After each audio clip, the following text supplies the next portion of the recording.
Eta 37 minutu, galdu egin du Alavesek Betisen aurka Kartujan, bat eta huts irabazi dute Sevillarrek eta honen bestez,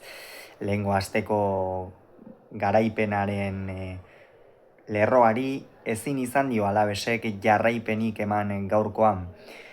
Gogoratuko dugu, batetik Betisek bana berdin duzuela Elcheren aurka Martínez Valero futbol zelaian, Alavesek berriz 3-2 irabazi zion Levanteri Mendizorrotzan. Bi emaitza horiek ikusita, Manuel Pellegrinik eta Txatxoko udetek onaiko 11 hauen aldeko apustua egin dute. Betisen aldetik, Pau López izan da ATP-an, 4-3-1 sistemarekin jokatu dute Sevillarrek, atzealdean lauko lerroan Hector Bellerin, eskuine galerin Junior Firpo, ezker galerin Mar Bartra eta Nathan atzealdearen erdialdean, Altimirak eta Fornalsen jokatu dute Euskarri bikoitzean, Lo Celso izan da erdipuntan, eta erasoan Ruibale jokatu du eskuinaldetik, Rikelmek ezkerraldetik eta goian Kutxo Hernandez izan da. Alavesek ere 4-2-bateko sistemarekin jokatu du, Koudetek Antonio Sibera ipini du ATP-an, lauko lerroan atzealdean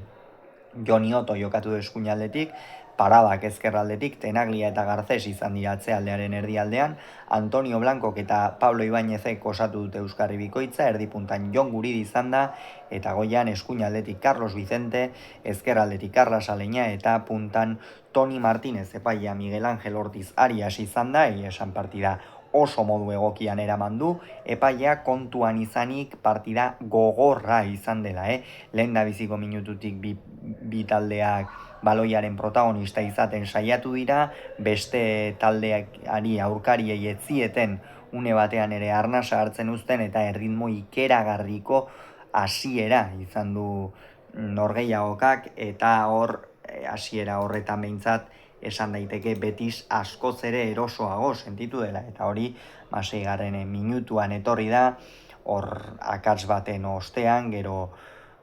Betiseko Kutxo Hernandezek utxe egin du atea aurrean, Sibera gelditu du, baina aldaratzea Lo Celsori etorri zaio, ez da Alaveseko jokalari bakar bat ere bere gainera joan, eta Argentinarrak iaia atearen barruan Sibera erraz gainditu du, bat eta hutsekoa zen, Alavesentzat kolpe gogorra, beti etxetik kanpo atzetik astea zaila izaten baita gero buelta emateko, eta arabarrek jarraitu behar zeukaten, esango nuke arabarren aldetik apur bat egaleko joko hori falta izan zaiela, ez Betisek bazuen, Rikelme eta Aitor Ruibalekin, biek ala biek oso ongi eta fin hasi dute aurten liga, ikusiko dugu lerro honetan jarrai dezaketen ala denboraldi hasierako freskotasun hauden, baina behintzat bi jokalariak oso momentu honean daudela esan daiteke, eta kasu honetan Lo Celsoren gola hortikan etorri da, intentsitate gehiago izan du, hor gero aldaratzea Jonik eta Garcesek ez dute zorterik izan aldaratzerako orduan, eta hor Lo Celso oso erne onda harrapakari, eta ondorioz lehenengo gola jaso du Alavesek, eta partidako gol bakarra horixe izan da, lehen esan dugun bezala, minutuak aurrera joan ala partidaren intentsitatea ez da aldatu, bi taldeak baloia hartu nahian, baina egia da Alaves apur bat gehiago irekitzearekin batera Betisek lortu duela nolabaitean zulo horiek ere irekitzea, egaleko zulo horiek, egaletik erosoago aritu dira Sevillarrak, eta hor sufritu du, galanki sufritu ere Alavesek, eta lehen zatia behintzat, askoz gauza gehiago ez da gertatu, baina bai, sufritu dute babazo horrekin olako zalantzari gabe. Bigarren zatian baina, lehen zatiko 22 protagonistak, zelairatu dira, ez da partidaren gidoia inondik inora aldatu, Betis partida kontrolatzen saiatu da, egia da, hor askoz ere berdintasun gehiago egon dela, ez bigarren zati horren hasieran batez ere, baina berehala mugitu du aulkia Txatxoko udetek, markatu ez Pellegrinik, izan ere Rikelmek kendu eta Pablo García atera duen. Rikelmek partida ona egin du, egia da, Ruibalek partida ikeragarria, sekulako partida jokatu du gaurkoan Aitor Ruibalek, baina baita Rorro Rikelmek ere, eta bere ordez Pablo García atera du, sekulako arriskua sortu du arrobiko jokalariak, egia esan oso jokalari interesgarria da, orain Jesus Hernández joan zaio, orain Pablo García badirudi postu horren urrengoa edo oinordekoa izango dela, eta egia esan abiaduran, area zapaltzerako garaian, nortasunean, denean, denboraldi hasiera honetan mintzat Pablo García sekulako maila ematen ari da, aurrekoan etxen erakutsi zuen, denboraldi aurrean ere erakutsi du, eta gaurkoan etxean Kartujan lehen partidan ere alaxe izan da. Eta, Rikelmek behar bada geixiago agertzea espero genuen, ez? Ruibal edo Lotxelso baino gehiago, baina ez eurek eraman dute protagonismoa, kutxok ere eta hor Pellegrinik aldatzeko beharra ikusi du eta ongi ikusita ere. Bestalde, 58. minutuan, Pablo Ibáñez, Toni Martínez eta Jon Guridi kendu ditu, erabat irauli egin du taldea 3 aldaketarekin. Txatxo Coudetek, Jon Guridik partida oso ona egin du, lasterka egin du, erasoan ere presentzia handia izan du, baina area barruan ez azken metro horietan, askotan oso garrantzitsuak izaten diren azken metro horietan, falta izan zaio Azpeitiarrari apur bat, Pablo Ibáñezek esango nuke partida ona egin duela ez, zelai erdian batez ere baloiak borrokatu ditu, baina Betisek Altimirak eta Fornalsek osatu duten Euskarri Bikoitz hori oso nagusi izan da, eta sufritu du Euskarri Bikoitz horretan, eta Toni Martínez erabat desagertuta ibili da. Alabesi egia da gaurkoan egalek apur bat utsegin diotela, bai Carlos Vicente eta bai Carlos Aleña ez dira bat ere fin ibili, area zapaltzerako garaian, alboko marra bilatzerakoan, erdiraketak egiterako garaian, barne kaldera sartzerako une horretan, nik uste alde horretatik behintzat gaurkoan Txatxo Coudetek ez duela asmatu sistema aldetik, eta horren biktima nagusia Toni Martínez izan da inolako zalantzari gabe, eta euren ordez Guevara, Rebaix eta Mariano irten dira. Rebaixek sekulako partida jokatu du, saiatu da alde batetik bestetik bere freskotasuna baliatu nahi izan du, baina gaurkoan Alabesi behin eta berriz esaten ari gara, azken metro horietan falta izan zaio ugari, eta denboraldian zehar hortik sufritu dezake ia da gaurkoan Europako talde baten aurka, eta teoria mailan behintzat ligan goian egon beharko luken talde baten aurka jokatu duela Betisen aurka, baina oroar ez nuke esango Rebaix atera aurretik hori eman dionik, baina Rebaix atera denean bai presioan, baloi aurrera eramaterako garaian, ez dakit iruditu zait erasoan edo zelaiaren 3 laurdenetatik aurrera behintzat Rebaixek beste ritmoa sartu diola taldeari. Guevarak sakrifizio ikeragarria erakutsi du, bere lana bikain egin du, eta Betisek ez du horren ondorioz bigarren goli sartu, egia da hor pare batetan Sibera eroi izan dela, nolako zalantzari gabe, batean Pablo Garziari atera dion baloi batean, eta bestean Kutxo Hernandezi, bietan ala bietan geldiketa bikainak egin ditu Siberak, eta hori ere aitortu beharra dago, baina Alabesen aldaketek ere batean ez dituzte fruituak eman, golei dagokienez, baina bai hobekuntza nabarmen bat eman dute. Eta Mariano,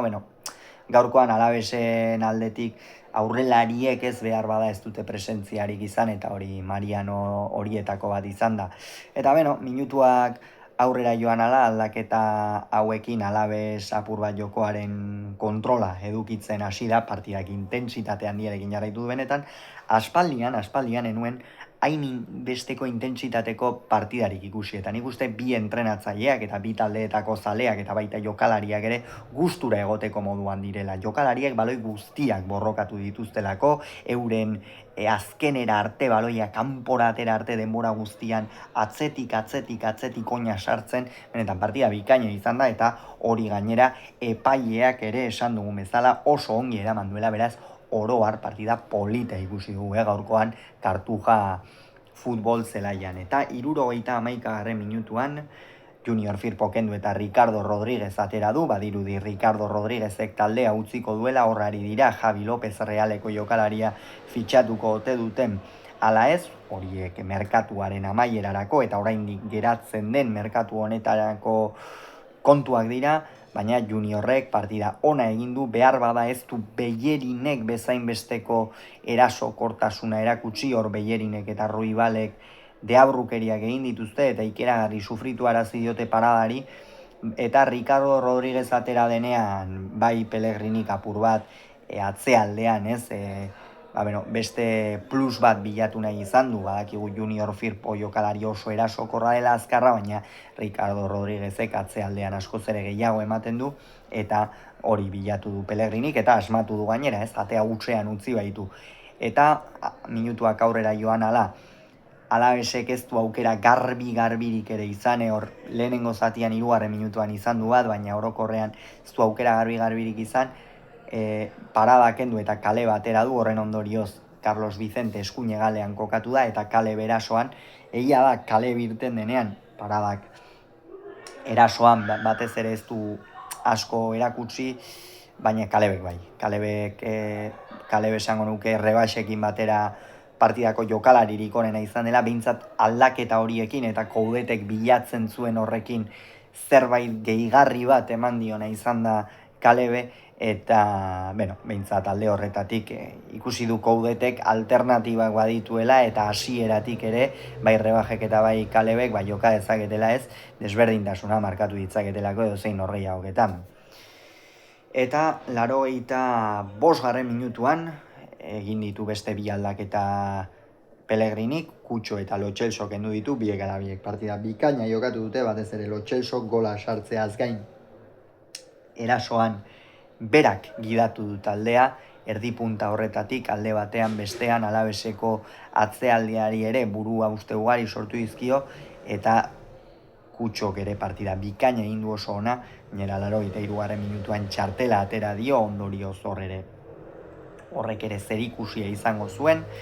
eta Bakambu eta Valentin Gomez atera dira, Bakambuk aukeraren bat izan du, horre erasoan batez ere potentzia erakutsi du, sakrifizioa, Valentinek ez du parte hartzean dirik izan. Eta Antonio Blancoren ordez Pinillos atera, hori Alaves erabat erasora joan da, baina ez da nahikoa izan, ez dira nahikoak izan garra, sakrifizioa eta bai Kalebe eta bai Rebaixen sarrerak, eta ondorioz Alaves esku utzik iritsiko da edo itzuliko da Gasteiza. Une honetan beraz, sailkapenean nola dagoen, bi partida jokatuta, Betis 4 punturekin da lider une honetan, Alavesek berriz 3rekin jarraituko du, honetan 9. postura jaitsita, baina esan bezala jardunaldi guztia jokatzea falta da oraindik ere. Beraz gogoratu, Betisek bat, Alavesek huts, Kartujan.